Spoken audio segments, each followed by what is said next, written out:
Bonjour à tous, ici c'est Serge Kakilembe du 3xw.jctune.com et bienvenue sur mon canal YouTube éducatif, le Trading Wall Street TV, qui comme vous le savez déjà est un canal qui se veut éducatif et informatif. Et comme tous les lundis, on fait un crypto trading. Et aujourd'hui, c'est le trading time pour le Ethereum, Ethereum classique, le Dash et le Cardano. Donc, bien sûr, avant de commencer, je dois vous rappeler que tout ce que je vais analyser, les tests que je vais soutenir et ce dont je vais débattre ici avec vous, qui est principalement le price action, n'est que dans un but illustratif et informatif et éducatif. Donc, en aucun cas, cela doit être pris comme une incitation à trader, spéculer et investir avec des actifs financiers très volatiles et qui, dans ce cas-ci, sont Ethereum, Ethereum classique, Dash et Cardano.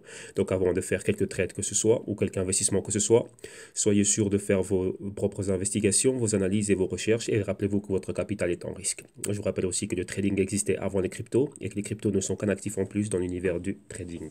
Ok, donc voilà, avant de commencer. Et bien sûr, si toutefois c'est la première fois que vous tombez sur mon canal ou que vous croisez l'une de mes vidéos sur YouTube, donc je vous invite à regarder tout ce que l'on a en archive, car en archive on a énormément de choses qui vont vous permettre de vous familiariser avec la terminologie et aussi vous familiariser avec les concepts et les mécanismes du trading. Donc voilà pourquoi on a énormément de choses en archive. Comme vous allez pouvoir le voir ici, chaque jour de la semaine, nous faisons quoi? Nous faisons un crypto trading, comme vous pouvez le voir ici.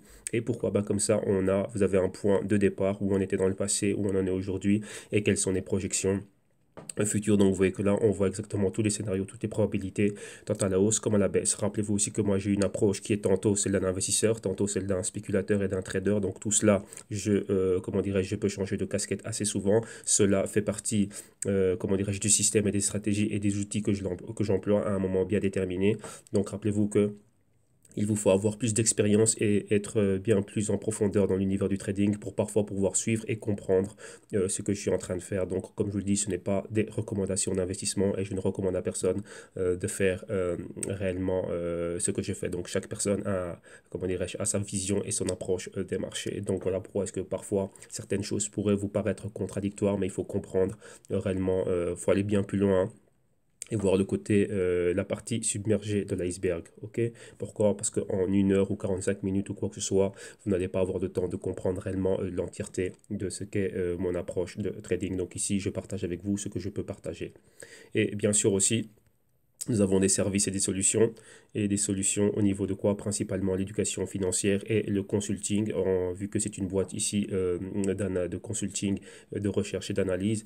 Donc ici, directement sur cette page, en cliquant ici sur ce lien, vous avez directement accès au contenu. Contenu des vidéos consulting, principalement qui sont répartis sur 10 modules, donc plus de 3000 minutes et 60 heures de vidéo. Donc vous avez cela, donc en cliquant ici sur ce lien, vous allez avoir accès à un PDF qui va vous montrer tout le contenu du programme et c'est aussi le contenu, comment dirais-je, de ce que vous allez avoir en consulting one-on-one. Et en plus de cela, on a pas mal d'autres services et de solutions qui sont les Global Crypto Research, donc les rapports trimestriels crypto. Le premier c'était un rapport de 85 pages et plus de 8 heures de vidéo. Et le CryptoTech Portfolio qui reprend les vidéos consulting, le consulting one-on-one et la gestion du risque, génération d'un système et stratégie et d'idées de trading. Comment dirais-je, pour vos portefeuilles que vous avez en wallet, exchange et on met sur pied un cryptotech portfolio pour être exposé aux compagnies principalement qui bossent dans le blockchain et aussi pour avoir de la couverture par rapport à vos investissements. Donc là, on voit le tout de manière bien plus approfondie et on reviendra sur le comment vous pouvez accéder aux services et aux solutions en fin d'émission. Ok, donc là, vous avez tout vu, vous avez tout ici et donc là, on reviendra en fin d'émission. Ok, donc maintenant, allons directement au trade. Et on va regarder aujourd'hui les cryptos qui nous intéressent, Ethereum, Ethereum classique, Dash et Cardano.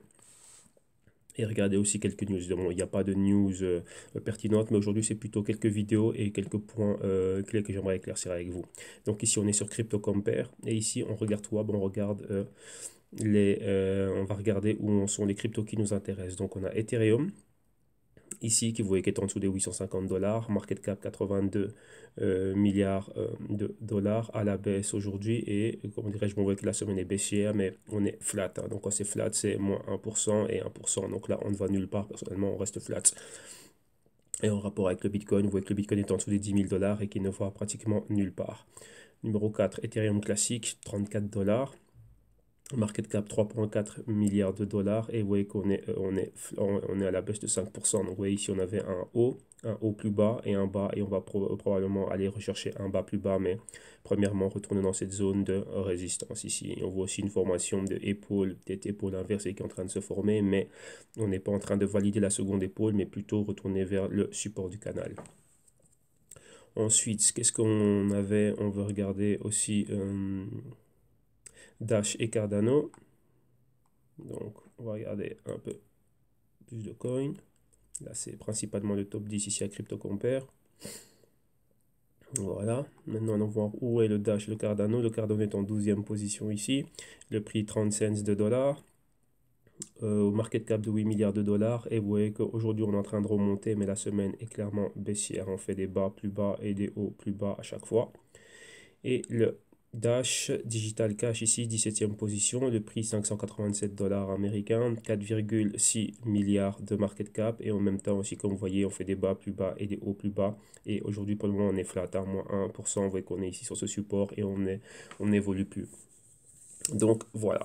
Maintenant, avant de commencer, avec Ethereum, il n'y a pas spécialement de news par rapport à la semaine passée ni aujourd'hui. Donc Ethereum classique, il n'y a pas de news. Mais par contre, ici, moi, j'aimerais d'abord commencer par vous parler des fondamentaux, et des fondamentaux principalement de la compagnie Dash. La compagnie Dash, rappelez-vous que Dash est une bifurcation du Bitcoin, c'est créé sur le Bitcoin blockchain.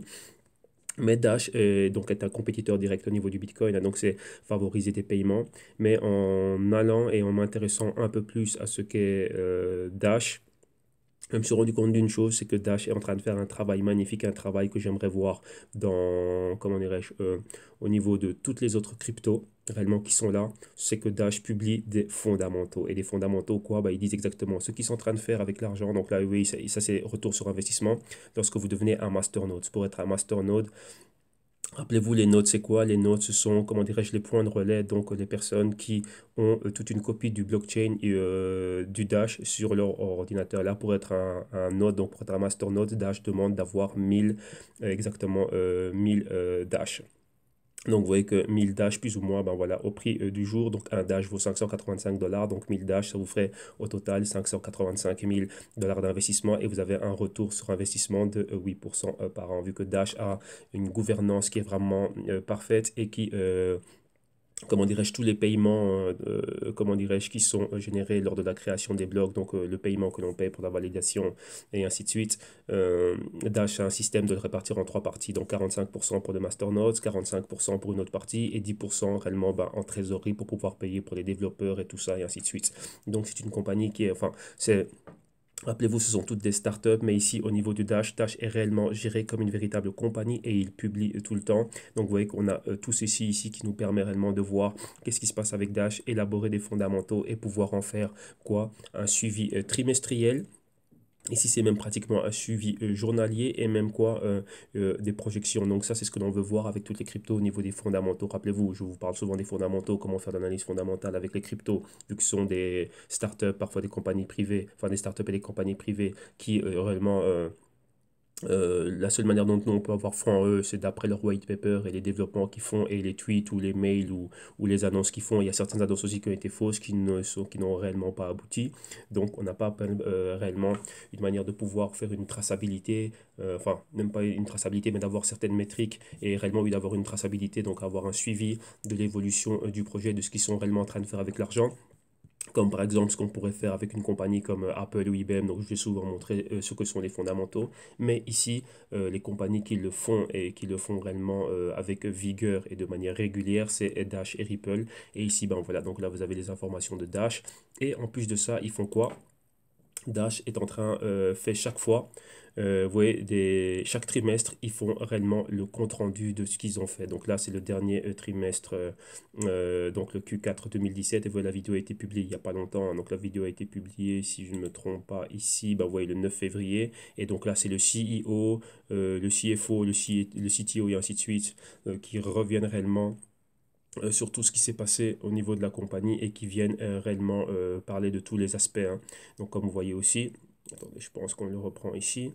Vous voyez, il y a donc tout ce qu'il y a dedans et ouais, les projets financiers, les statuts financiers, comment tout est en train de se passer. Et ça, c'est quelque chose de magnifique. Donc je vous invite réellement à regarder la vidéo. Et là, comme ça, vous allez voir exactement ce que c'est qu'au niveau des fondamentaux des cryptos. Donc, vous voyez qu'il y a deux choses, hein. Il y a les fondamentaux des cryptos, donc comme on a vu, savoir qu'est-ce que la compagnie fait avec l'argent, comment est-ce que l'argent est réparti, la gouvernance. Donc, c'est très important de voir la sphère directrice. Donc, au niveau de la gouvernance, comment ils le font. Donc, les statuts financiers, le balance sheet, le cash flow et ainsi de suite. Voir vraiment est-ce que ça fait de l'argent, enfin, est-ce qu'ils font de l'argent avec ce qu'ils ont, quelles sont les choses concrètes qu'ils sont en train d'amener, d'améliorer. Et ça, Dash le fait de manière trimestrielle, même mensuelle aussi. Donc c'est très important pour nous pour pouvoir avoir un suivi et aller de l'avant.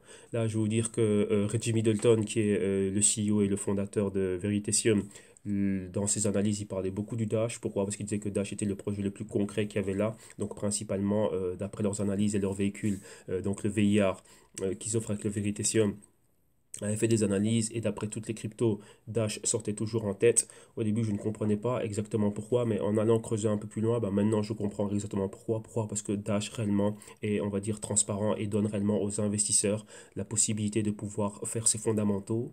Quand on a une analyse fondamentale, il faut comprendre c'est quoi? C'est pouvoir décortiquer une compagnie. Imaginez-vous, vous avez une voiture. Je ne vais pas acheter la voiture tout simplement parce que la voiture elle est belle. Non. L'analyse fondamentale, ça fait quoi? C'est que cette voiture-là, imaginez-vous, vous allez au concessionnaire Peugeot par exemple. On vous donne une Peugeot, mais avant d'aller faire un tour du bloc, vous demandez à la personne, ok, là tu me dis que la Peugeot elle est belle, mais est-ce que je peux, on va démonter la Peugeot, voir tout ce qu'il y a et on va la remonter. Et une fois qu'on va la démonter et la remonter, après on va aller faire un tour. Pourquoi? Parce que là, je vois qu'elle est belle. Tu peux toi me fausser, donc dire, comment dirais-je, tu connais l'itinéraire et tu sais ce qu'il y a à faire pour me montrer que le bon côté de la voiture, mais moi je veux en être sûr. Donc ce qu'on va faire, on va démonter la voiture et on va la remonter et ensuite on ira faire un tour. Donc là, c'est ça, faire des fondamentaux. On démonte quelque chose, donc la compagnie, donc tout ce qu'elle a au niveau financier, donc tout ce qu'elle est en train de faire, et ensuite on la remonte et on voit si ça tient la route. Si maintenant en la remontant, on voit que tiens, il y a un problème, ça veut dire que quelque chose ne tient pas la route, donc ce n'est pas parfait. Vous voyez plus ou moins cette métaphore, cette analogie, c'est ça. Mais maintenant, Dash ici nous montre exactement tout ce qu'il y a à savoir sur Dash. Et réellement, comment dirais-je, nous, avec ce qui est fondamental, ensuite on peut faire notre analyse technique et décider si oui ou non, on investit dessus. Donc ça, c'est très important. Maintenant, regardez bien et cherchez quels sont les cryptos qui réellement font ce genre de choses. Non, on n'a que des belles promesses, qu'on va faire ça, ça, ça, ça, ça, ça. Et rappelez-vous, il y a eu des ICO, ceux qui n'ont jamais délivré les produits et les services qui devraient délivrer et ainsi de suite. Mais ici, pourquoi? Il y a un manque de transparence et ils ne sont pas obligés à faire ce qu'ils ont dit qu'ils allaient faire. Rappelez-vous, ce n'est pas régulé. Mais ici, pour en revenir à Dash, Dash le fait de manière spontanée. On a un suivi journalier, comme vous avez vu avec les masternodes, donc savoir exactement qui gagne de l'argent, comment ils gagnent de l'argent et ce qu'il y a. Donc voilà, c'est aussi une manière d'investir, hein. Vous n'êtes pas obligé spécialement de venir et de trader ou d'avoir un wallet ou quoi que ce soit. Ils le disent eux-mêmes, si vous voulez investir dans les cryptos, devenez masternode. Donc si vous avez la capacité d'avoir 1000 Dash, donc près de un peu moins de 600 000 dollars, investissez dans un masternode et vous voyez que vous avez un retour sur investissement, donc moins de 10% par an, c'est excellent. Ok, donc voilà, donc ça c'est pour Dash. Et maintenant aussi, là vous avez donc il y a toute une vidéo qui parle des fondamentaux et c'est le propre CEO qui fait ça. Donc vous voyez comme les grosses compagnies quand ils font des conference calls. Donc là c'est exactement la même chose. Et maintenant il y a ce qu'on appelle, donc ça c'est au niveau fondamental absolu, mais maintenant il y a Amanda B. Johnson ici qui est une des représentantes de Dash, qui est on va dire une relation publique, hein, donc une des porte-parole de Dash. Et dans cette vidéo, c'est une personne qu'on connaît énormément au niveau de l'économie, ainsi de suite. Elle va faire une vidéo où elle va mettre une série de métriques qui vont permettre de déterminer une analyse, on va dire, fondamentale mais relative en comparant le Dash et le Zcash, qui sont aussi, rappelez-vous, Zcash aussi est une bifurcation du Bitcoin, donc un compétiteur au niveau des paiements et stocks de valeur, donc paiement de particulier à particulier et stock de valeur. Et maintenant, elle les met côte à côte et à toute une série de métriques qui vont vous permettre de déterminer, oui, j'investis ici, j'investis là-dedans. Donc un exemple, là, si je prends deux fabricants super connus, Apple et Samsung, j'ai une base de métriques, donc j'ai l'analyse fondamentale. Ensuite, j'ai une base de métriques qui vont me permettre d'évaluer ces deux compagnies, non d'une manière absolue. Si c'est absolu, je prends Apple dans son coin et Samsung dans son coin, mais là, on prend deux compétiteurs de la même industrie, donc deux compagnies de la même industrie et du même secteur, et on les met côte à côte et on voit exactement ce qu'ils sont en train de faire. Et donc, dans cette vidéo ici, ce qu'elle fait, c'est qu'elle met toutes ces métriques sur place, et donc c'est super, super intéressant. Et comme vous pouvez voir aussi, hein, donc vous avez la traduction ici. Bon, là, ici, je l'ai en espagnol, mais là, vous pouvez avoir la traduction directement. La traduction, c'est mis de manière automatique. Vous pouvez avoir la traduction en français, donc vous allez quand même voir exactement ce qu'elle fait. Donc, vous voyez, c'est ça, symétrique, qui vont vous permettre de mesurer le succès à long terme. Donc, laquelle des deux cryptos dans laquelle il faut investir sur le long terme. Donc, voilà, la gouvernance, ainsi de suite, c'est très important. Et là, ça reprend en partie ce que l'on fait au niveau fondamental. Donc, que j'en parle souvent. Mais là, en allant creuser, ben, j'ai trouvé une vidéo qui parle de ça. Donc là, je le partage avec vous. Regardez-le. Comme ça, vous allez pouvoir vous en inspirer et regarder un peu toutes les cryptos dans lesquelles vous investissez. Et ben, suivez les mêmes points. Ok? Donc voilà, comme ça, vous prendrez les bonnes décisions au moment d'investir ou pas. Et donc là, on continue encore avec la même personne. Et donc là, elle est en train de parler des différences entre le Bitcoin et le Dash. Et donc là, c'était une vidéo un peu plus, ouais, une vidéo qui date quand même de 2016, mais c'est important. Pourquoi? Parce qu'elle montre tout ce qu'il y a au niveau, toutes ces métriques et tout ce qui est du côté fondamental et quelles sont réellement les questions que vous devez vous poser au moment de regarder une crypto, au moment d'investir dans une crypto et ainsi de suite. Donc là, c'est très, très, très important. Et là, elle revient dessus. Donc là, je vous invite fortement à le regarder. Et pour terminer ici, on va regarder quoi? On va regarder des news sur Cardano. Donc, vous voyez que Cardano, qu'est-ce qu'il y a? Bon, il n'y avait pas spécialement de grosses news, mais là, il y a eu une conférence ici qui était faite à la London School of Economics par monsieur Charles Hoskinson, donc le CEO de IOHK, donc Input Output Hong Kong. Et donc, c'est la compagnie et la fondation qui est derrière le Cardano et l'Ethereum classique. Et là, il est en train de réellement de parler de l'utilité du Cardano, donc du ADA, réellement au niveau économique et principalement ce qu'il veut faire pour les pays émergents, principalement pour l'Afrique. Donc il a ramené réellement des cas concrets et là réellement il est en train d'en parler, de voir comment est-ce que le Cardano va pouvoir réellement, comment dirais-je, impacter ces régions du monde. Donc l'Afrique, l'Asie du Sud, ainsi de suite. On voit toutes les zones du monde qui sont considérées pays du tiers-monde, mais qui peuvent être des pays émergents, donc, qui ont beaucoup de richesses, mais qui n'ont pas, c'est un problème de gouvernance qu'il y a là-bas, donc des politiques corrompues et ainsi de suite, etc. Et comment est-ce que le Cardano, lui, va pouvoir venir et résoudre ces problèmes et ce qu'ils sont en train de faire concrètement là déjà maintenant. Donc super, super intéressant. Rappelez-vous, j'avais partagé cette interview de 3 heures avec lui. Ben là, c'est encore une autre de 2 heures, mais c'est réellement quelque chose de très, très, très important. Donc là, je vous invite réellement à le regarder. Donc si vous trouvez le temps de faire cela, parce que c'est là où vous allez réellement avoir l'impact, comment dirais-je, de ce que le Cardano est en train de faire. Ok, donc là, voilà. Donc voilà, donc là on a regardé tout ce qu'il y avait à voir, mais principalement je vous invite vraiment à regarder les trois, enfin regarder ce que Dash fait au niveau du masternode, donc regardez exactement tout ce qu'il y a ici, hein, donc vous voyez que vous avez tout au niveau des news, donc les propositions de budget et ainsi de suite, donc quelque chose de très très très important, surtout ceci pour voir exactement ben, l'investissement, vous voyez, outre que être dans les exchanges, trader et ainsi de suite, donc la personne qui a 600 000 dollars ici, ben voilà, au lieu de mettre votre argent et essayer de faire du trading ou de l'investissement qui est quelque chose, enfin du trading principalement. Et si ce n'est pas pour vous, ben, investissez tranquillement et avoir un retour à l'année comme ceci, et ben, c'est magnifique, hein. Donc oui, ça c'est le minimum. Le minimum, il faut 1000 dash pour être un masternode. Ok, donc là, ceci et encore ceci pour le dash, très très très important, où on voit les statuts financiers. Attendez, je vais essayer de retrouver la partie réellement. Attendez, hein, je vais vous mettre la partie où ils parlent de ça, comme ça vous allez voir exactement ce qu'il y a. Donc ouais, ils reviennent sur tout ce qu'ils sont en train de faire, mais pour vraiment vous montrer c'est quoi les fondamentaux, voilà. Ouais, ça c'est ce qu'on regarde au niveau des fondamentaux, les income statements, donc vraiment savoir ben, l'argent qui est rentré, combien d'argent Dash a-t-il généré. Et donc là, vous voyez, ils reviennent dessus.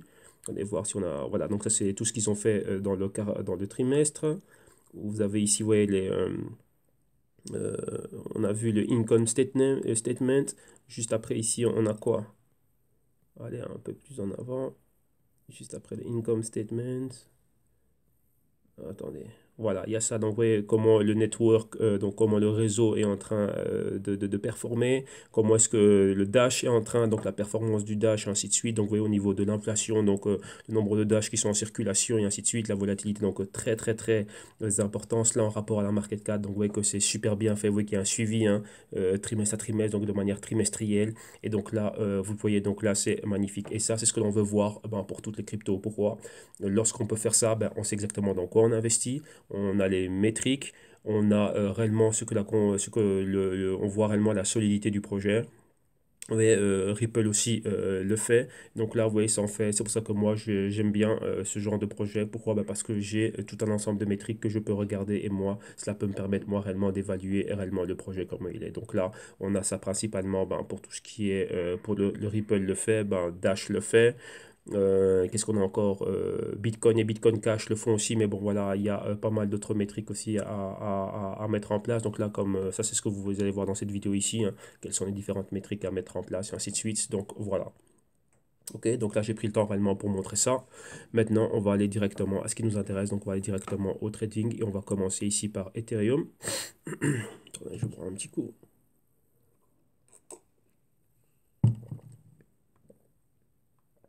Voilà, voilà. Donc ici, on va agrandir cela. Ok, on va télécharger notre preset. Donc c'est le weekly setup. Qu'est-ce que j'étais en train de regarder moi encore?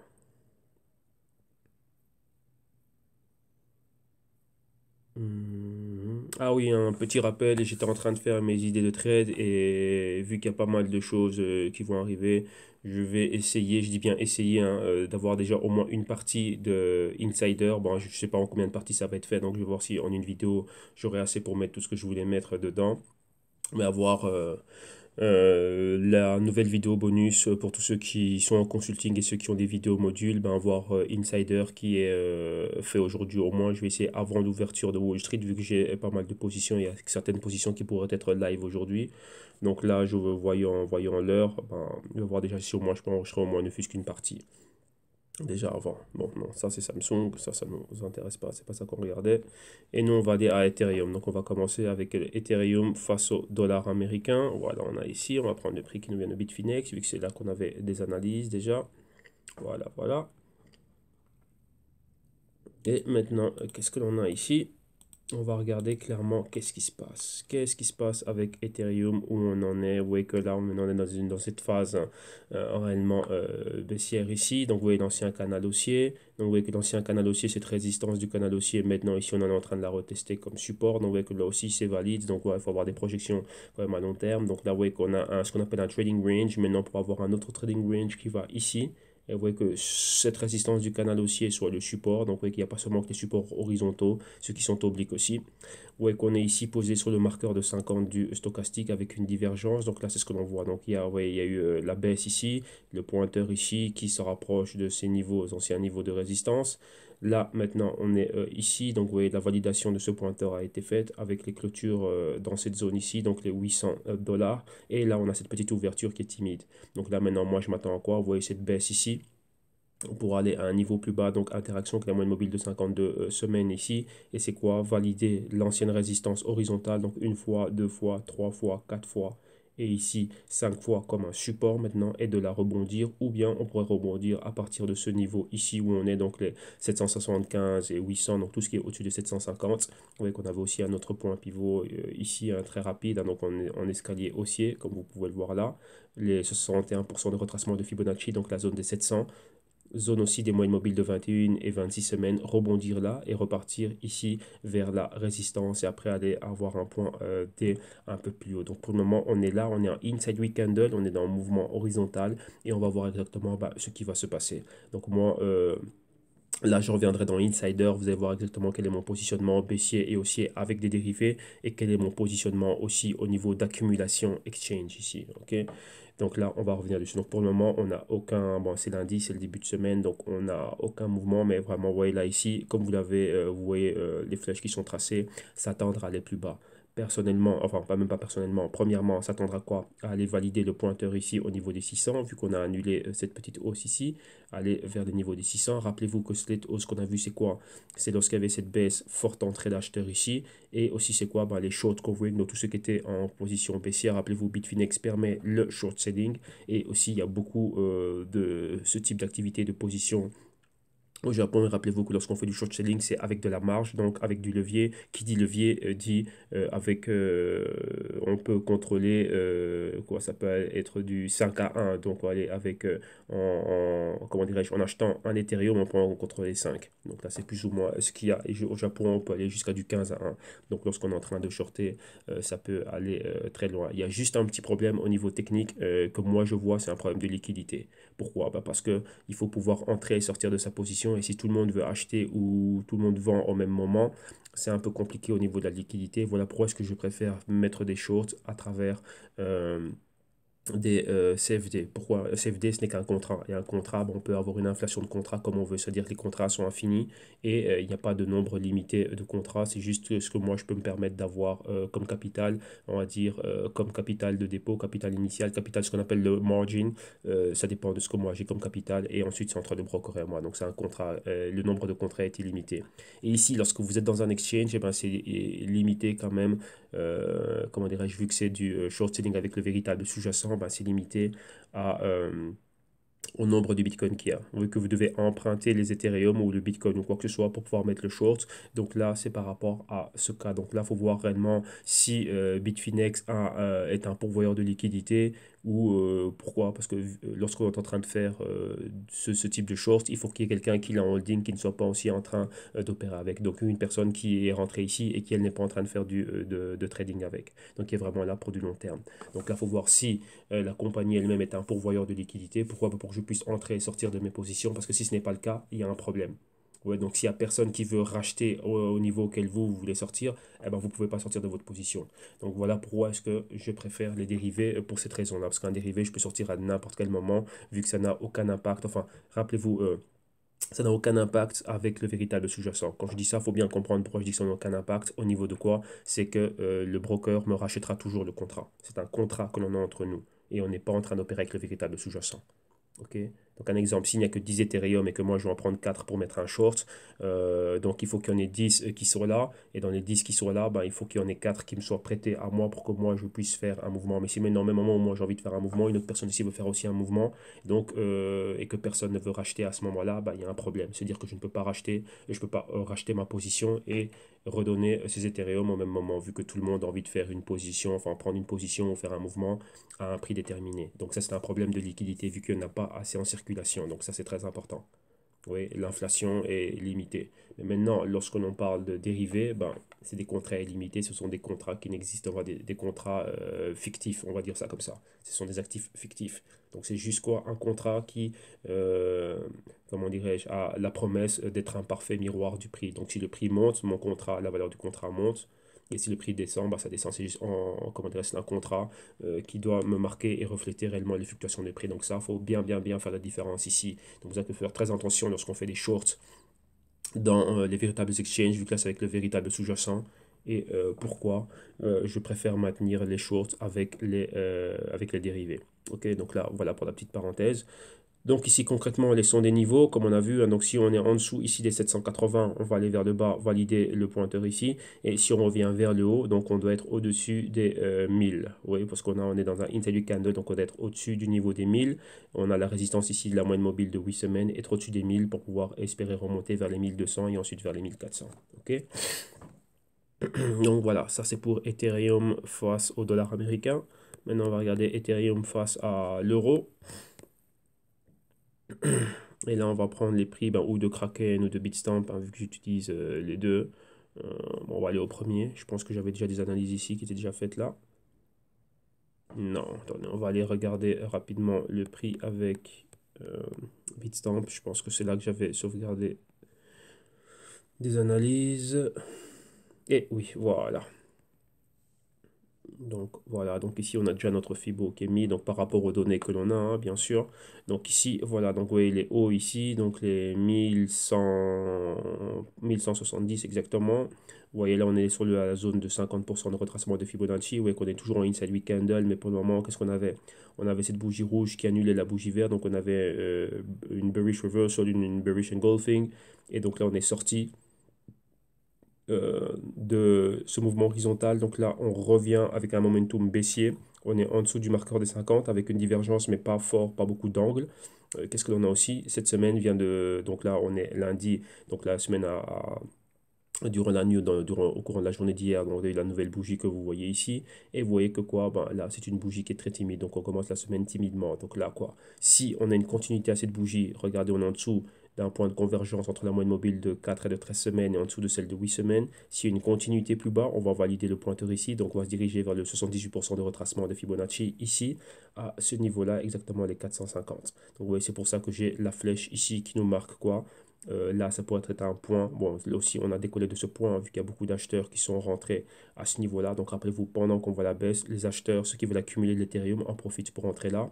Là, pour le moment, on est à un moment d'équilibre. Donc, on est en train de former ici un possible point C. Donc, ici, un support. Donc, on va prendre l'outil pour dessiner, pour comprendre ça. Donc, là, on a le A, le B ici, et là, la zone C. Mais là, est-ce que ça va continuer longtemps? Ben, on verra pourquoi, parce qu'on peut descendre plus bas et valider ces niveaux en dessous des 500. Donc, on verrait quoi? Un angle et aller plus bas. Donc, là, on fait notre A, notre B, notre C, et ensuite aller chercher un D bien plus haut et être toujours dans notre canal haussier. Donc, vous voyez que dans le long terme, on reste haussier, mais maintenant, on ne sait pas jusqu'où on va aller corriger. Donc, corriger, distribuer. Rappelez-vous que ceux qui sont rentrés ici prennent leurs bénéfices au niveau B, et donc là, c'est ce que l'on voit. Mais au même moment, des personnes en profitent pour entrer et accumuler. Donc là, c'est ce que l'on fait. Hein. Moi, si on va demander, ben, c'est quoi le meilleur moment pour accumuler? Ben non, lorsque toi, tu connais les fondamentaux, rappelez-vous, comme vous avez vu avec Dash, et ainsi de suite, les fondamentaux d'Ethereum, ce que Ethereum réellement est en train de faire. Lorsque vous comprenez ces fondamentaux et que vous croyez au potentiel long terme d'Ethereum, lorsque vous voyez que l'Ethereum est en solde,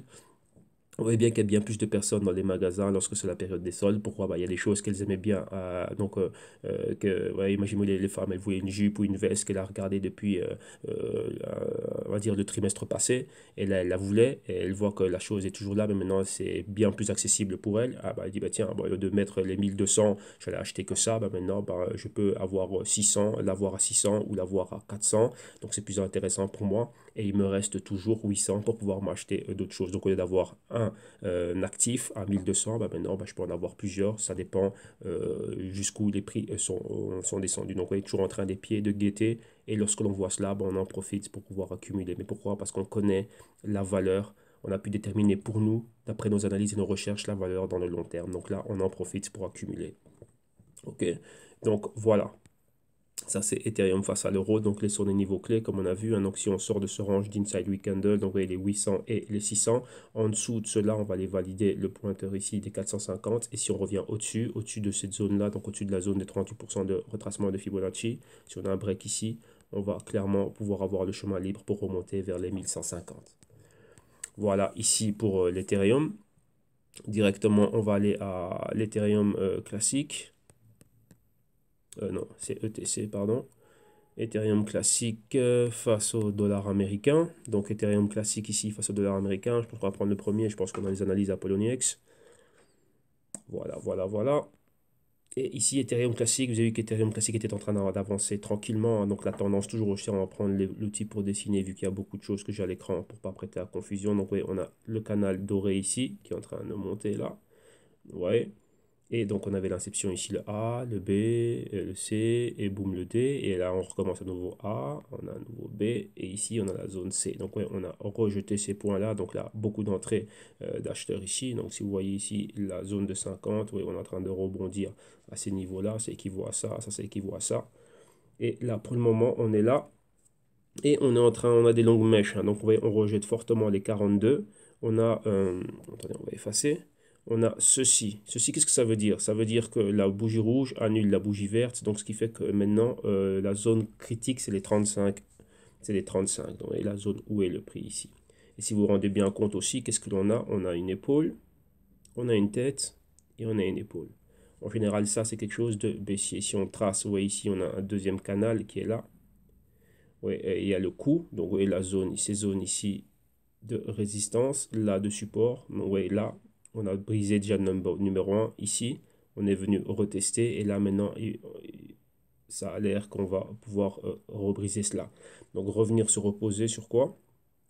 Vous voyez ici le support du canal ici, un peu plus comment dirais-je, on va dire de long terme. Hein. Donc on a les 25 dollars ici. Si on brise en dessous de ce niveau-là, on va revenir se poser au niveau des 15. Donc valider le pointeur et on avait encore un autre canal. Vous voyez le canal vert, vous voyez là, comme ceci, et qui était là. Ok, donc vous voyez ici c'est support, résistance. On a retenté une fois, on revient sur le support. Là, on est passé au-dessus une fois, passé au-dessus deux fois et trois fois. Et là, maintenant, on reviendrait ici dedans et pouvoir se reposer ici et en même temps valider ces niveaux-là. Donc, vous voyez qu'on va se poser au niveau des 20. Si, je dis bien, on a un break là. Et pour le moment, ça peut être une pause, vu qu'on a un doji avec une bougie verte. Donc, on pourrait avoir une pause ici et voir exactement bah, si on remonte pas, si on ne retourne pas vers le haut.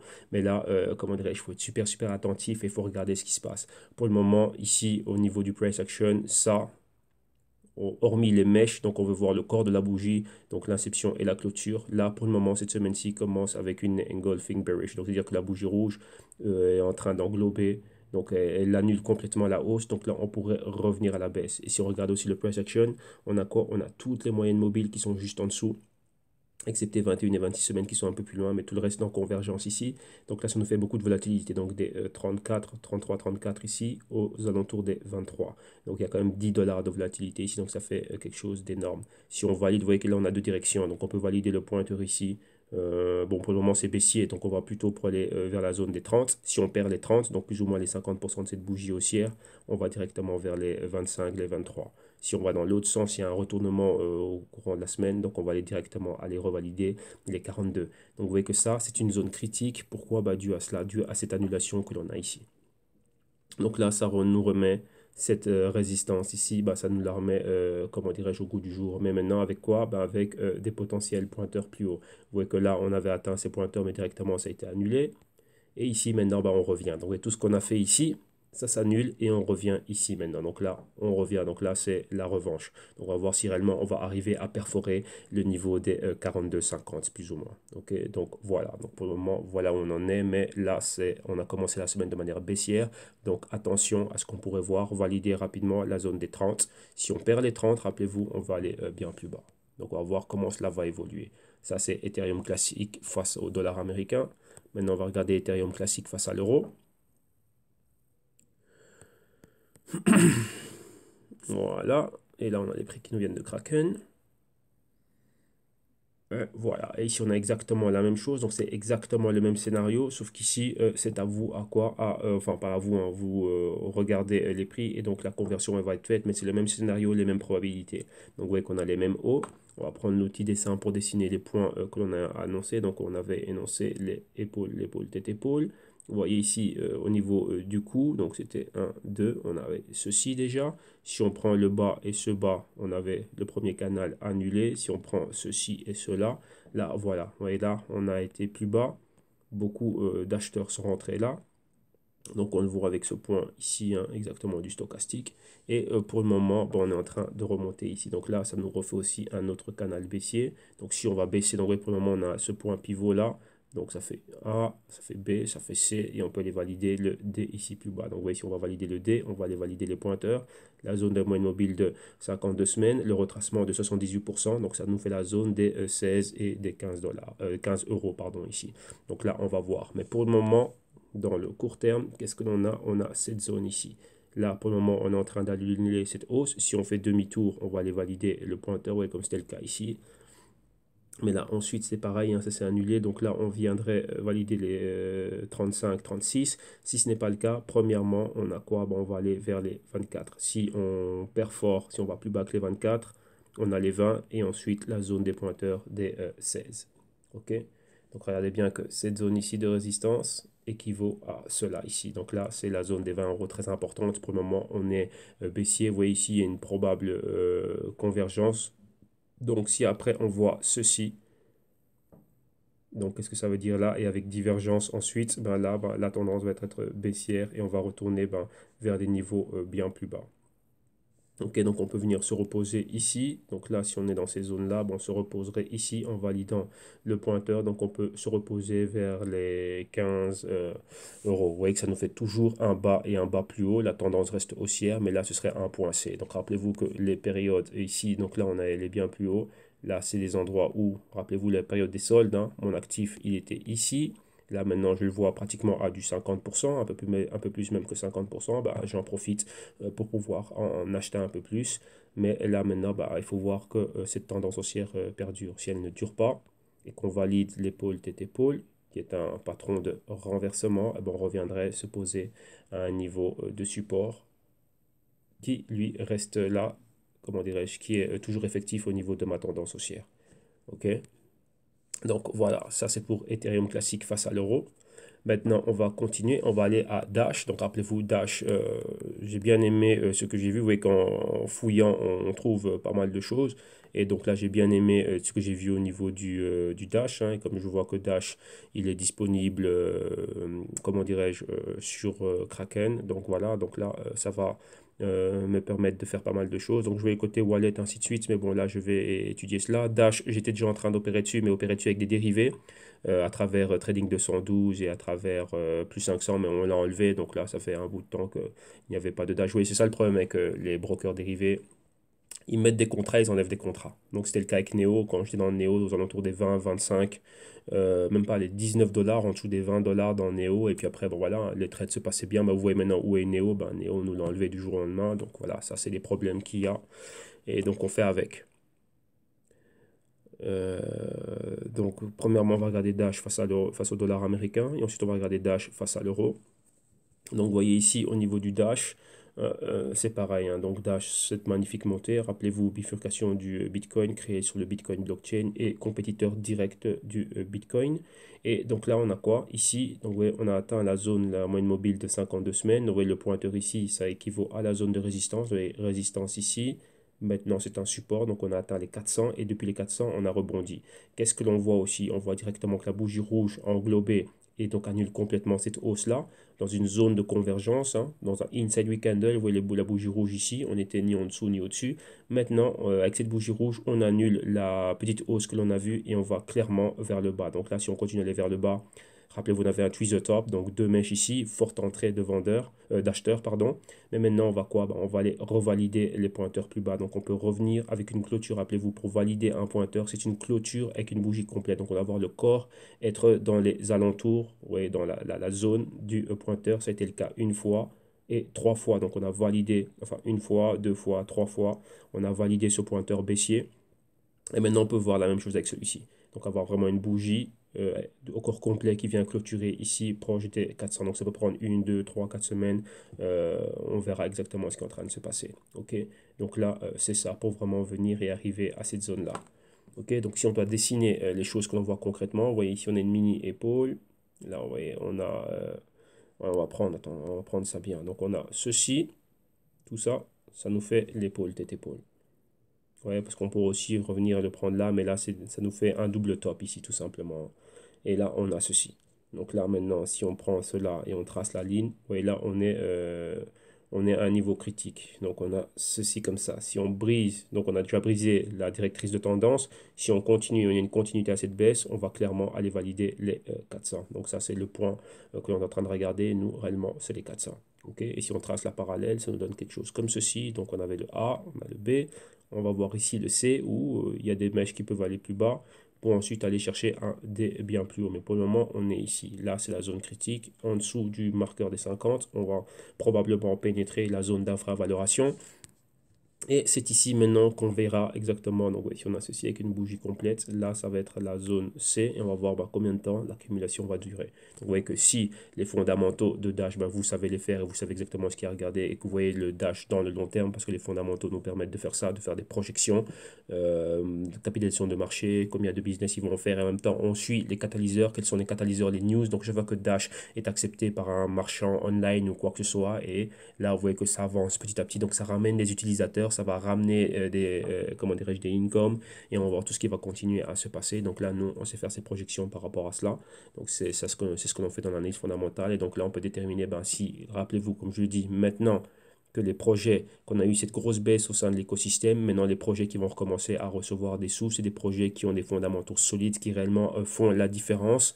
Et donc là, Dash est en train de démontrer lentement mais sûrement qui font la différence malgré leur position dans les coins market cap et ainsi de suite, malgré les positions que l'on voit au ranking, mais c'est un projet qui arrive là. Il y a toujours une nature spéculative, mais au niveau fondamental, ils sont solides. Et là, ça en fait un projet à long terme dans lequel moi, personnellement, je dis bien moi, personnellement, pour moi, il y a une prise de risque à prendre par rapport à cela. Donc là, je mettrai cela en place. Ok, donc voilà. Donc ça, c'est Dash. Donc ça tend à voir maintenant des prix bien plus bas. On a vu ça face au dollar. Maintenant, on va regarder ça face à l'euro. On va regarder les prix qui nous viennent de Kraken. Voilà, voilà. Donc, vous voyez ici exactement, on a la même chose, hein. Donc, on a ce grand canal. Donc, ici, le support qui touche aussi à ceci. On a ici le haut. On pourra encore avoir un autre canal, hein, qui prend les points de clôture. Donc, comme ça, avec le parallèle. Donc, avoir ceci et aussi être dans un canal un peu plus grand. Donc, vous voyez, ça nous donne plus ou moins les mêmes projections ici.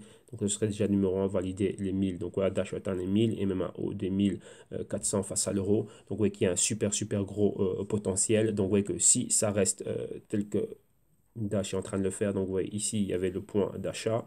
Là, on est ici, le point de la baisse qui est là. Donc là, on continue ici. Donc, probable futur point d'achat, ce serait quelque part ici. Donc là, ça en fait quelque chose de super intéressant. Rappelez-vous, il y a les fondamentaux ici. Et ici, si on voit ceci, qu'on vient clôturer ici au niveau des 330, donc revenir ici, rappelez-vous, ça c'est quoi? La ancienne résistance, maintenant un support ici. Tout ça, ça peut être notre zone d'accumulation. Rappelez-vous, une accumulation, ça peut durer très très très longtemps, mais où est le bon moment d'accumuler? Ben, petit à petit, hein. Rappelez-vous, hein, comme je vous le dis toujours, hein, si vous avez 100, vous prenez vos 100 et vous les divisez en 5 parties, donc ça fait 20, 20, 20, 20 et 20. Et ben vous mettez une fois 20 euros, deux fois 20, trois fois 20, 4 fois 20, 5 fois 20. Et là, vous avez toute votre position et là, on remonte. Ouais. Donc là c'est une manière de pouvoir opérer dedans. Mais on ne vient jamais, par exemple, mettre 100 ici. Celui qui a mis 100 là et qui voit que ces 100 sont passés de 1000 et qu'il a perdu plus de 50% dans ces 100, ben, il est mal. Donc là, c'est une grosse erreur à ne pas commettre. Voilà, on n'opère pas comme ça. On opère de manière sensée et bien plus intelligent. Donc on va faire quelque chose ici, hein. On va laisser un Fib. Voilà. On va venir ici avec un retracement de Fibonacci. Voilà. On va mettre ça comme ça. Voilà. Donc comme vous voyez vous-même, le retracement a été sévère, hein. Donc si on prend ce point d'inception ici, quand on était posé ici sur ce niveau-là, donc ça, on a atteint les hauts, et regardez le retracement vous-même, ben voilà, hein, quand vous voyez que si vous rentrez là, et qu'on a perdu exactement près de 80%, même plus, hein, on a même atteint pratiquement les 90%, ben vous voyez que c'est énorme. Et là, on peut encore continuer à descendre, donc là, il faut le savoir. Mais la crypto reste solide au niveau fondamental. Donc rappelez-vous, le fondamental ne reflète pas toujours le technique. Rappelez-vous, il y a tout un écosystème et ça va en relation avec le Bitcoin. C'est créé sur le Bitcoin blockchain. Le Bitcoin aussi est une technologie qui est le blockchain qui permet aussi une création, comment dirais-je, qui permet une création de crypto au-dessus. Donc le blockchain aussi peut être utilisé. Donc là, il faut vous rappeler cela. Donc Dash, Litecoin, Bitcoin Cash, Zcash, Monero et encore d'autres sont créés sur le Bitcoin blockchain. Donc voilà, donc là, ça dépend aussi du Bitcoin. Donc le Bitcoin est comme un indicateur. Donc si le Bitcoin tank, eh ben, eux aussi ont tendance à... comment dirais-je, comment dirais-je, à pouvoir tanker vis-à-vis du Bitcoin blockchain. Donc par après, il faut qu'ils, eux, commencent à ramener, comment dirais-je, pas mal pas mal, comment dirais-je, pas mal d'évolutions et pas mal de fonctions qui vont leur permettre réellement de commencer à se décorréler du Bitcoin. Vous voyez, à un moment donné, c'était le cas avec le Bitcoin et le Bitcoin Cash, mais ça, c'était plutôt au niveau d'une guerre interne pour lequel des deux étaient réellement fidèles à la vision de Satoshi Nakamoto. Et le Dash aussi rentre aussi dans, comment dirais-je, dans ce combat-là, vu que rappelez-vous, hein, ce sont les rejetons du Bitcoin, on va dire ça comme ça. Donc, ce sont ses sœurs. Donc là, il y a une guerre. Il y a une guerre entre frangins, là, exactement, pour voir qui réellement est fidèle, qui va être l'héritier de papa. Donc là, en gros, vous voyez ça comme ça. Ok, donc cinéma, bellique, et ainsi de suite. Ouais, donc là, il y a quelque chose de très, très, très la guerre interne, elle est là. Donc maintenant, il faut regarder réellement quels sont les fondamentaux et réellement quelles sont les fonctions web qui sont tous en compétition pour essayer réellement de ramener des cas d'utilité concrètes au quotidien. Parce que c'est comme ça, en utilisant leur blockchain, bah, c'est comme ça réellement qui, comme vous l'avez vu dans bon, vous le verrez, hein, c'est quand vous allez regarder les vidéos et ainsi de suite du Dash au niveau des fondamentaux, bah, c'est comme ça qu'ils ont des incomes. Donc, puisqu'il y a des marchands qui achètent, bah, quand les marchands sont en train d'utiliser cela, bah, voilà, il y a une petite partie qui va pour eux. Un exemple, lorsque vous utilisez PayPal, tout paiement dans PayPal, PayPal prend une commission. Donc, au plus de personnes utilisent PayPal, bah, au plus eux, ils vont avoir des incomes. Donc, c'est comme ça qu'ils vont commencer à faire du business. Rappelez-vous, créé sur le Bitcoin blockchain, mais ce qu'on appelle un DAO, donc Digital Autonomous Organization. Donc, cette organisation autonome digitale créée sur la Bitcoin blockchain, et ben voilà, maintenant pro-autonome parce qu'elle-même elle est autosuffisante, donc elle n'a pas besoin de sponsoring et pas besoin qu'il y ait une grosse corporation qui vienne injecter de l'argent ou principalement d'autres investisseurs qui viendraient. Donc c'est l'écosystème lui-même qui se soutient. Donc avec l'argent qu'ils génèrent, ils peuvent payer pour tout, pour le masternode, pour ceux qui maintiennent l'infrastructure et bien sûr après garder de l'argent en trésorerie. Donc rappelez-vous, Dash fait, pour vous dire, donc souvent tout ce que Dash fait, c'est comme ça, hein. Donc c'est 45, 45, donc ça fait 90. Donc principalement, ça c'est pour les masternodes. Ici, j'ai oublié exactement le point, comment ils appellent ça. Et dans les 10% qui restent, hein, ici, ben, là, c'est pour payer pour toute l'infrastructure. Donc là, c'est par exemple payer la page web, payer les développeurs, payer la femme que vous avez vue, Amanda B. Johnson, donc payer tout ce qui sont relations publiques, ainsi de suite, et payer la gouvernance, hein. Donc, tous ceux qui sont, on va dire, au niveau gouvernance, donc c'est les directeurs et ainsi de suite, tout ça. Donc, voilà exactement comment ça fait. Et bien sûr, avoir des employés. Donc, employer tous ceux qu'eux, ils trouvent nécessaires d'employer. Et aussi, à chaque fois qu'ils font des conférences, tout ça, c'est payé avec les 10% qui restent. Donc, vous voyez que ça, c'est ça. Ça, c'est un DAO, donc un Digital Autonomous Organization. Donc, voilà comment ils s'organisent eux-mêmes. Vous voyez qu'ils sont 100% autosuffisants. Mais tous ces revenus ne peuvent se faire si quoi, s'ils arrivent à convaincre des marchands et les utilisateurs au quotidien d'utiliser leur DAO. Donc, d'utiliser Dash. Ouais, donc c'est comme ça qu'ils sont en train de générer les choses. Et avec tout ça, ils le reprennent bien clairement et de manière bien transparente dans les documents que je vous ai fournis ici en plus, hein. Donc là, vous allez avoir les liens ici. Donc voilà, donc regardez-le. Pourquoi? Parce que là, c'est une métrique. Donc ouais, ça va vous inspirer à essayer de rechercher la même chose dans toutes les cryptos qui vous intéressent. Donc rappelez-vous, il y a différents types de cryptos. Il y a des cryptos blockchain pour des dApps, donc des applications décentralisées, et les cryptos monétaires. Donc principalement, si vous avez regardé le Dash, Bitcoin, Bitcoin Cash, Bitcoin Gold et ainsi de suite, et ben voilà, vous allez avoir déjà une suite de métriques à regarder. Et donc, ce que vous voyez au niveau du Dash, vous devez pouvoir le retrouver avec les autres. Donc, ils doivent avoir, comment dirais-je, démontré qu'ils font des choses pareilles. Donc, par exemple, Dash ou Litecoin, ou dans l'exemple, vous allez voir la prix Dash et Zcash. Et ben voilà, après, vous allez et vous cochez. Donc, vous regardez dans lequel des deux, ça peut être les deux aussi, vu qu'après, à un moment donné, il peut y avoir aussi, comment dirais-je, un cas d'utilité concret. Donc c'est ça, on est en compétition, mais moi je ramène un petit truc en plus. Donc pensez à ça comme Coca-Cola et Pepsi, tout simplement, c'est ça. Vous voyez que les deux sont là, mais il y en a qui préfèrent Pepsi ou d'autres préfèrent Coca-Cola, ainsi de suite.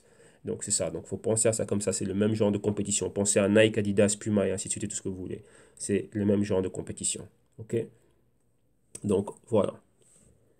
Donc, vous voyez que c'est possible que toutes ces cryptos puissent exister, vu que Peugeot, Citroën et Renault, donc marques françaises, elles existent. Volkswagen, BMW, Daimler, donc Daimler c'est Mercedes, elles existent côte à côte. Et si on rajoute à ça Audi, ça existe côte à côte, il y a une place pour eux. Donc ouais, c'est exactement la même chose qu'on va voir avec les cryptos. Bon, voilà, donc là on a fait le Dash face à l'euro, on en a fait beaucoup, on a fait Ethereum, Ethereum classique, on a fait le Dash, et maintenant on va finir avec le Cardano, et Cardano face au, c'est le ADA face au dollar US. Voilà, voilà. Et je pense qu'ici, c'est avec le premier que j'ai les analyses ici. Voilà, on va ajuster le Fibo. Je sais pas pourquoi est-ce qu'il se remet toujours mal. Donc voilà, voilà. Et maintenant, on est là. On va sauvegarder ceci et on avance. Voilà. Donc on va terminer ici. Et maintenant, voilà le Cardano. Donc, rappelez, vous avez la vidéo ici, vous avez le Charles Hoskinson qui est en train d'expliquer. Vous voyez, il fait beaucoup de conférences, beaucoup de vidéos, mais c'est intéressant. Au moins, comme ça, vous voyez la personne qui parle de ce qu'il est en train de faire. Donc, maintenant, qu'est-ce que l'on a? Donc, on est sur le niveau des 78% de retracement et on est toujours là. Donc, vous voyez les deux pointeurs qu'on a eu ici. Donc, au départ, rappelez-vous, c'était un tweezer top ici. Donc, on avait marqué un top au 37. Mais là, on est allé, la semaine passée, on a validé les niveaux de ce pointeur. Donc, vous voyez, le pointeur ici a été validé. Maintenant, pourrait-on valider celui-ci donc un peu plus bas, donc au niveau des 25 cents, on va voir. Là, pour le moment, on commence là. On est toujours en dessous de la moyenne mobile de 4 semaines. On a une convergence entre 13 semaines et 8 semaines ici qui pointe vers le bas. Il y a pas mal de volatilité. Donc, si on a une clôture au-dessus de ce niveau-là, on va rester inside week candle. Mais après, il faut qu'on soit au-dessus des 40 cents pour pouvoir remonter vers les 50 cents comme vous voyez ici. Sinon, on va pouvoir descendre plus bas. Vous voyez là comment on est monté, hein. Vous voyez en petit escalier haussier. Et vous voyez qu'ici, on redescend de la même manière en escalier baissier. Donc ça, voilà, c'est ce qu'il y a. Donc pour le moment, Cardano reste baissier. Mais Cardano est solide aussi au niveau fondamental. Ils ont cette transparence et ce qu'ils sont en train de montrer aussi, enfin tout ce qu'ils sont en train de faire. Et là, c'est principalement, il faut regarder ce que fait la compagnie IOHK, donc Input, Output, Input, Output Hong Kong. Et c'est eux qui ont toutes les news concernant, enfin toutes les news et tout ce qui, comment dirais-je, concerne le Cardano. Rappelez-vous, je le dis toujours, il y a des périodes spéculatives. On a passé la phase spéculative qui était celle-ci. Donc là, tout l'écosystème crypto, de l'argent qui est dans tous les sens partout. C'est ça spéculative, ça veut dire quoi? Moi, j'achète ici avec l'espoir que je te le revends là. Toi, tu me le rachètes ici avec l'espoir que tu vas le revendre là à Georges. Georges rachète ici avec l'espoir qu'il va revendre ça là à Alain. Et Alain rachète ça ici avec l'espoir qu'il va revendre ça là à Sabine. Et Sabine, ben voilà, ben c'est la chaise musicale, hein, ben, elle est rentrée au mauvais moment et après, boum, correction. Ouais, c'est juste ça. Et après, ben maintenant, on a fait assez de jeux, on a fait assez d'argent, donc maintenant on est dans une autre phase. Donc là, on rentrait tout simplement parce qu'il y avait le buzz, les médias, le Bitcoin, ainsi de suite, et toutes les altcoins en ont profité. Mais maintenant, cette phase-là, elle est révolue, elle est finie. Maintenant, ben, tout le monde le connaît, donc maintenant, ben, voilà, les gens sont un peu plus suspicieux. Donc maintenant, ben, il y a, comme on appelle, le big money qui va rentrer. Hein. Vous voyez qu'en regardant pas mal de choses, il y a quelque chose qui est fait. Normalement, lorsqu'il y a un NA, donc on va dire un nouvel actif qui arrive, principalement ça commence par les investisseurs qui rentrent dedans et au bout d'un certain temps, c'est le grand public qui rentre dedans. Donc grand public, etc. Mais maintenant, il s'est passé le contraire dans l'écosystème des cryptos. Donc là, il y a eu une nouvelle classe d'actifs. Ça a d'abord été adopté, on va dire, par le grand public, mais un grand public de connaisseurs, hein, on va dire ça comme ça. Donc de connaisseurs et des personnes étant dans l'écosystème. Et ensuite, ça a atteint quoi? En montant de phase, ça a atteint, on va dire, au lieu de dire grand public, on va dire ça a atteint la grande masse. Et après la grande masse, maintenant, il y a les, comment dirais-je, les investisseurs. Quand je dis investisseurs, c'est des institutions. Donc, comprenez par là Wall Street, le mode financier et tout le reste. Vous voyez. En général, ça va à l'inverse. Donc, en général, vous voyez là, on est allé comme ceci. Et en général, bah, ça commence par eux et ça fait ça. Ouais, donc là, maintenant, il y a autre chose. Vous voyez que le côté spéculatif, ainsi de suite, il est passé. Donc, il y avait déjà des investisseurs, mais des spéculateurs professionnels, ainsi de suite, indépendants, on va dire ça comme ça, hors corporation, hors institution. Et maintenant, ben, là, maintenant, il y a autre chose. Donc, vous voyez que ici, maintenant, au niveau auquel on en est ici, c'est ici que maintenant que les investisseurs, eux, vont commencer à rentrer. Donc, les investisseurs institutionnels. Pourquoi? Parce que maintenant, ici, ça va reposer sur les fondamentaux. Et les fondamentaux, ce sont des choses qu'on n'arrive pas facilement à décoder, surtout pour la grande masse, le grand public. Pourquoi? Ben, comme vous l'avez vu, hein, c'est des feuilles comptables, c'est des balance sheets, c'est des income statements, et ainsi de suite, c'est des cash flows. Donc là, ça devient un peu plus compliqué pour pas mal de personnes et beaucoup de gens n'ont pas envie de faire ça. Ils veulent juste faire quoi? De l'argent. Mais maintenant, l'investisseur institutionnel, lui, regarde les choses différemment. Pourquoi? Parce qu'il lui voit du long terme et des cas d'utilité concrète. Donc là, c'est une nouvelle révolution qui a lieu. Donc c'est maintenant qu'il y a différentes phases. Hein. Donc beaucoup de personnes m'ont demandé des questions par rapport à ça. Je dis oui, il faut savoir quand vous devez avoir la bonne phase. Rappelez-vous, vous êtes un VC, donc un venture capitaliste qui allait prendre du risque pour investir dans X nombre de projets. Donc capital risque avec, comment dirais-je, avec le risque de pouvoir tout perdre, parce que ce sont des projets, ce sont des startups. Et une fois qu'il y a ça aussi, ben, vous devez être un hedge fund manager, donc c'est-à-dire être, comment dirais-je, vous avez des fonds, vous avez des capitaux, et vous avez un capital, et vous devez vous-même être là, pouvoir gérer ce capital, donc savoir combien est-ce que vous allez mettre ici, combien est-ce que vous allez mettre dans des investissements, on va dire, traditionnels, et combien vous allez mettre d'argent pour tout ce qui est, on va dire, couverture et assurance. Voilà, donc là, ça c'est vous. Et vous allez avoir ben, toutes ces casquettes. Hein. Donc, on va prendre une autre couleur. Donc, vous allez avoir une casquette de capitaliste, donc de venture capitaliste, une casquette d'investisseur et une casquette aussi de personnes qui cherchent de la couverture d'assurance, donc d'un hedge fund manager, doublé ici slash d'un trader pour ceux qui veulent trader et spéculateur ben, pour ceux qui savent exactement comment spéculer. Donc, vous voyez que là, il y a différentes phases. Selon la phase dans laquelle on se trouve, ça va être l'une ou l'autre personne, on va dire l'un ou l'autre de ces profils qui doit être mis en avant.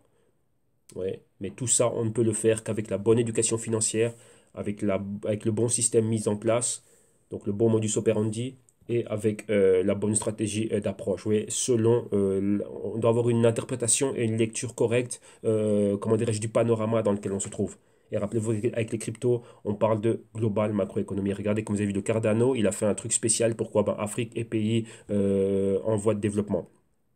Donc là, ouais, Cardano qui est basé à Hong Kong, mais pourquoi est-ce que de Hong Kong, tu vas faire un truc qui est basé en Afrique? C'est très très loin, toi, mais pourquoi? Bah voilà, parce que ce que moi je suis en train de ramener au niveau du blockchain, fait une blockchain utilitaire et il y a un cas d'utilité concret pour ces pays-là, avec un manque de gouvernance ou une mauvaise gouvernance et pouvoir mieux répartir les ressources et ainsi de suite. Ouais, et permettre de développer une économie, permettre aux personnes de, comment dirais-je, créer de la richesse et créer un patrimoine et que ce patrimoine soit pérenne. Donc là, c'est les choses que le Cardano veut faire. Donc, vous voyez que c'est loin de l'idée uniquement spéculative, monnaie, ainsi de suite. Donc, il y a un réel cas d'utilité. Et là-dessus, rappelez-vous, c'est une blockchain qui va permettre la création de dApps, donc d'applications décentralisées. Donc, ça va, donc, il y a plein de choses qui vont être pouvoir créer au-dessus de cela et bien sûr avoir un système monétaire. Le côté monétaire est important. Pourquoi? Comme vous l'avez vu avec le Dash, lorsque c'est un DAO, Cardano aussi c'est un DAO, lorsque l'on vient amener ces choses-là, vu que ce sont des Digital Autonomous Organization, la chose c'est quoi? Comment dirais-je? Quelle est la chose qui est très importante pour eux? Ben, comment ils peuvent se financer, s'autofinancer, donc être complètement autonomes. Ok. Donc là, c'est très, très, très important. Donc, ils doivent pouvoir être autonomes. Et le fait d'être autonome, c'est quoi? Il y a toujours un aspect monétaire. Donc, avec ces jetons, il y aura toujours l'aspect monétaire qui est là. Pourquoi? Ben, parce qu'en échange des services et de l'utilité que l'on a, ben, nous, donc on a un reward, hein, donc on a une récompense. Et c'est la monnaie que l'on a pour notre écosystème et ce que l'on est en train de faire. Et ça va nous permettre réellement de pouvoir grandir et d'aller de l'avant. Donc, ça, vous ne devez pas l'oublier. Donc, l'aspect monétaire est important, mais c'est au niveau de la récompense. Pourquoi? Comme ça, l'organisation autonome décentralisée va pouvoir continuer à exister. OK? Et être autosuffisante et aller de l'avant. Donc, là, comme vous l'avez bien vu, ce que fait le Dash. OK? Donc, voilà. Donc, là, on a tout vu. Donc, là, on arrête ici. Toutes les analyses elles ont été là, elles ont été faites. Et maintenant, on va, comme je dis, on va toujours à ce que l'on fait pour terminer. Donc, si vous aussi, comment dirais-je, vous voulez arriver à ce niveau, comment dirais-je, d'analyse et de compréhension et avoir cette approche et plus encore, et donc vous venez au www.jctum comme vous voyez ici, vous le mettez en voir comme ordinateur, vous cliquez sur le drapeau français pour être dirigé à la partie francophone du site internet et vous regardez un peu tous les services et les solutions que l'on a, principalement basés sur l'éducation financière. Je le répète encore une fois, pour voir le contenu du programme, vous avez un lien ici PDF. En cliquant dessus, vous allez pouvoir télécharger un PDF, donc il va apparaître à l'écran et vous pourrez le télécharger pour voir le contenu du programme. Donc principalement des vidéos consulting qui sont réparties sur 10 modules. Et aussi, ce que vous allez pouvoir faire en vidéo, on va dire en consulting one-on-one, c'est exactement le même programme. Donc, vous allez voir tout ce que vous allez apprendre. Maintenant, si vous voulez encore d'autres services et d'autres solutions, pour les autres solutions, on a le CryptoTech Portfolio. Donc là, c'est vidéo consulting, consulting one-on-one et gestion du risque, création. Donc, on met sur pied un CryptoTech Portfolio. Donc, tout ce qui est assurance, gestion du risque, money management et portefeuille spéculatif et tout ça, là, c'est ce que l'on fait lorsqu'on fait un CryptoTech Portfolio. Donc, vraiment élargir et donc et diversifier son exposition. Et vous avez aussi les Global Crypto Research qui sont tout simplement des rapports de recherche crypto bien plus approfondis, principalement le top 15, le top 20. Donc tout ce que l'on voit ici, hein, donc, lorsque je fais les quotidiennes, mais maintenant plus en profondeur, tout ce qui est relié blockchain, les personnes qui sont derrière, les exchanges, les volumes, le côté macroéconomique aussi. Donc voilà ce que l'on fait. Vous l'avez ou à l'unité ou à la souscription annuelle. Et bien sûr, rappelez-vous, vous avez en archive ici dans le canal tout ce qu'on a au niveau média, donc tout ce que l'on fait tous les jours. Pourquoi? Pour vous permettre à vous d'aller de l'avant et d'avoir des points de référence et quelque chose qui va vous inspirer. Ok. Dès que vous avez trouvé, on va dire, la chose qui vous intéresse, en cliquant directement là-dessus, vous êtes redirigé vers la partie de paiement du site. Donc là, vous allez pouvoir effectuer, comment dirais-je, valider ce qui vous intéresse. Et donc, vous avez encore la possibilité de faire un double check. Donc, vous vérifiez bien, pardon, ce qui vous intéresse. Donc, vous voyez exactement les solutions et les différents services. Vous voyez aussi les consulting one-on-one. Et là, maintenant, dès que vous avez trouvé chaussure à votre pied, vous cliquez sur le Buy Now, comme vous voyez ici à l'écran, pour être redirigé vers la plateforme de paiement sécurisée de PayPal. Une fois sur la plateforme de paiement sécurisée de PayPal, comme lors de tout achat que vous avez déjà effectué, vous rentrez vos informations. Et pour moi, en plus, vous rajoutez quoi? Non, là, ici, il me l'a enlevé. Voilà, hein, ici, hein, donc un message envoyé, par exemple, vous me mettez. Ah non, dans un des. C'est où qui me met un message pour le vendeur ici? Ah bon voilà, non, voilà votre numéro de téléphone mobile et vous introduisez aussi votre adresse email. Bon, si vous validez le paiement, bah, là, de toute façon, nous, on va le recevoir, hein. Et donc là, une fois qu'on reçoit votre paiement, et ben là, on va directement bah, faire quoi? On rentrera en contact avec vous pour vous, comment dirais-je, donner accès aux playlists privées. Donc là, on va vous demander, solliciter une adresse email, principalement une @gmail.com pour vous partager les Google Docs, les PDF et la playlist privée. Ok, donc ça, c'est comme ça que vous faites ici via PayPal. Rappelez-vous, si vous n'avez pas de compte PayPal, PayPal permet aussi de payer via carte de débit et de crédit. Si vous n'avez pas cela, ça vous pose des problèmes. Il y a une deuxième solution de paiement. Revenir ici au jctune.com et cliquer sur services et solutions via l'espace en ligne. Ne vous inquiétez pas, tous les liens, je dis bien tous les liens, seront dans la description de vidéo ici dans YouTube. Donc une fois que vous cliquez là-dessus, vous êtes redirigé vers ticktail.com, qui est une plateforme de paiement personnalisée. Et là, directement, vous avez accès au même service, aux mêmes solutions. Donc là, c'est à vous, tout simplement, comment dirais-je, de faire votre choix. Il y a encore la promotion ici pour les Trading Wall Street, donc pour les vidéos consulting. Vous cliquez dessus, vous le rajoutez au panier. Ne vous inquiétez pas pour la langue, la plateforme la traduit directement et finaliser le paiement pour être redirigé au checkout. Donc là, pour finaliser la commande, donc là, rentrez vos informations. Comme je dis ici, vous mettez vos informations de contact et en plus, vous nous rajoutez une adresse @gmail.com. Si vous ne le faites pas tout de suite, on vous la demandera par après pour vous donner accès à tout. Donc les Google Docs, les PDF et l'accès aux vidéos modules, ok, les playlists privées sur YouTube. Donc dès que c'est fait, vous validez le paiement et voilà. Donc là après vous allez commencer dans les 24-48 heures, ben, vous recevrez tout le matériel et vous allez commencer à pouvoir apprendre tranquillement. Oui, si vous êtes en consulting, ben, on va établir des horaires pour faire les sessions de consulting, ok. Donc voilà, donc là vous avez tout. Vous avez vu exactement comment avoir accès aux services et aux solutions. Et comme je dis bien, tous les liens, donc lien de contact, lien du programme, lien vers les pages internet, tout ça, c'est dans la description de vidéo de YouTube ici. Donc là, en dessous de la vidéo, regardez bien tous les liens de contact, tout est là. Ok. Donc voilà, c'est tout pour aujourd'hui, lundi. Donc là, je vais commencer à préparer le Insider, qui est la nouvelle série donc mensuelle de vidéos bonus qui va être comment dirais-je, rajouter pour tous ceux qui sont dans consulting et ceux qui ont les vidéos modules. Donc là, vous allez commencer à la voir chaque mois. Donc là, je vais commencer à préparer la nouvelle. Bon, pourquoi la préparer? Il y a déjà pas mal d'ordres de trade qui sont passés. Et donc là, avant que le marché nord-américain ouvre, donc Wall Street, donc principalement, là, je me suis focalisé plutôt Wall Street, spéculer rapidement, spéculer sur quelques compagnies nord-américaine et quelques indices là-bas, et bien sûr quelques cryptos, voire les ordres de short. Donc là, j'aimerais bien pouvoir le faire bien avant. Ok. Donc voilà, excellent lundi. C'est tout pour ce crypto trading d'aujourd'hui. Donc Ethereum, Dash, Ethereum classique et Cardano. Et nous, on se retrouve demain mardi pour du Litecoin, Neo et encore pas mal d'autres choses. Ok. Excellente journée. À demain. Bye bye.